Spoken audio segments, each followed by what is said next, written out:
வேப்ப மரம் ஒன்றின் கீழே அமர்ந்து ராமன் அழுது கொண்டிருந்தான். அதை கண்ட மரம், தம்பி, ஏன் அழுகிறாய் என்றது. அதற்கு ராமன், எனக்கு யாரையுமே பிடிக்கவில்லை. காலையில் எழுந்ததுமே முதலில் பல் தேய்த்து விட்டு வா என அம்மா அதட்டுகிறார். பின் அப்பா, காலை எழுந்ததும் படிப்பு, உன் பள்ளி பாடங்களை படி என்று கண்டிக்கிறார். பின் குளித்து முடித்து பசிக்கவில்லை என்று சொன்னால் அம்மா திட்டி சாதம் சாப்பிட சொல்கிறார். பள்ளிக்கு வந்தாலோ பாடம் படிக்கவில்லை என்றும் பாடம் சொல்லிக் கொடுக்கும் போது வேடிக்கை பார்க்க கூடாது என்றும் டீச்சர் திட்டுகிறார். எல்லோருமே நாள் முழுக்க என்னை திட்டிக்கிட்டே இருக்கிறார்கள்.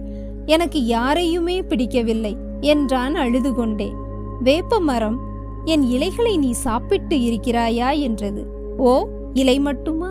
உன் இலை, குச்சி எல்லாமே ஒரே கசப்பு, சாப்பிட்டால் வாந்தி வந்துடும் என்றான் ராமன். ஆனால் பல வியாதிகளுக்கு நான் மருந்தாக இருக்கிறேன். நான் கசந்தாலும் பலர் வாழ்க்கையில் இனிமை உண்டாக காரணமாக இருந்திருக்கிறேன். அதுபோல் பெற்றோர், ஆசிரியர்கள் சொல்வது இப்போது உனக்கு கசப்பாக இருக்கிறது.